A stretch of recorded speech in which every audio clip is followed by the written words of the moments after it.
আসসালামু আলাইকুম। আজ আমি আপনাদের সাথে ডিমের তৈরি খুব মজার একটা নাস্তার রেসিপি শেয়ার করব। আশা করছি রেসিপিটি আপনাদের কাছে ভালো লাগবে। রেসিপিটি তৈরি করার জন্য এখানে আমি 2টা ডিম সেদ্ধ করে ডিমের খোসাটা ছাড়িয়ে নিয়েছি। এখন একটা ছুরির সাহায্যে এই ডিম দুটোকে আমি কুচি করে কেটে নিচ্ছি। এখানে আমি ডিমগুলো কেটে নিয়েছি। এখন এগুলো একটা বাটিতে নিয়ে নিচ্ছি। তারপর দিয়ে দিচ্ছি হাফ কাপ পরিমাণ পেঁয়াজ কুচি, কাঁচামরিচ কুচি দিয়ে দিচ্ছি এখানে 4টা, আর দিয়ে দিচ্ছি কিছু ধনিয়া পাতা কুচি। এখন দিয়ে দিচ্ছি স্বাদমতো লবণ।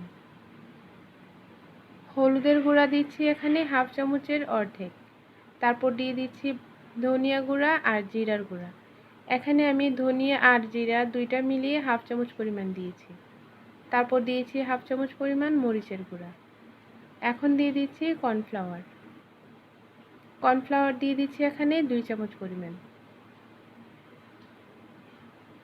তারপর দিয়ে দিচ্ছি বেসন 2 চামচ পরিমাণ।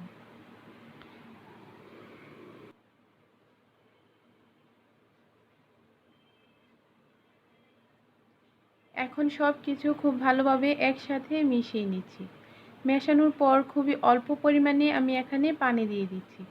এতে করে আমার পাকোড়ার শেপটা দিতে সুবিধা হবে।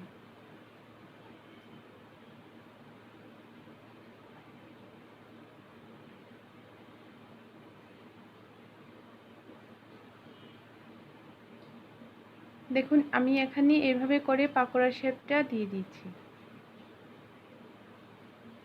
আর পাকোড়াগুলো ভাজার জন্য চুলায় আগে থেকে প্যান বসিয়ে এর মধ্যে তেল দিয়ে আমি তেলটা খুব ভালোভাবে গরম করে নিয়েছি। এখন এই গরম তেলের মধ্যে পাকোড়াগুলো দিয়ে দিচ্ছি।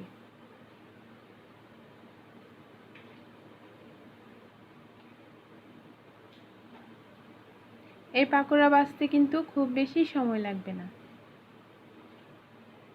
এগুলো যখন এক পাশ থেকে ভাজা হয়ে যাবে তখন আমি এগুলো উল্টিয়ে দিব। আর এইভাবে উল্টিয়ে পাল্টিয়ে ব্রাউন কালার করে ভেজে নেব।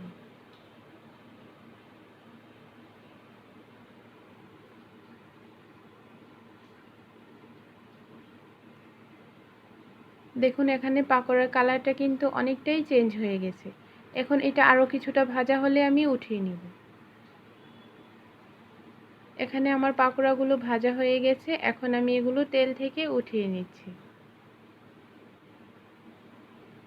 খুবই অল্প সময়ে আর অল্প উপকরণেই কিন্তু ডিমের এই পাকোড়াটা তৈরি করা যায়। আর এটা খেতেও কিন্তু অনেক বেশি মজার। আপনারা বাসায় একবার হলেও ট্রাই করে দেখবেন, তাহলেই বুঝতে পারবেন যে এটা কতটা মজার। আশা করছি আমার আজকের রেসিপিটি আপনাদের কাছে ভালো লেগেছে আর সহজও লেগেছে। ভালো লাগলে প্লিজ কমেন্টে জানাবেন। আর আমার চ্যানেলটি সাবস্ক্রাইব করে আমার পাশেই থাকবেন। ধন্যবাদ সবাইকে যারা শুরু থেকে শেষ পর্যন্ত আমার আজকের ভিডিওটি দেখেছেন। আসসালামু আলাইকুম।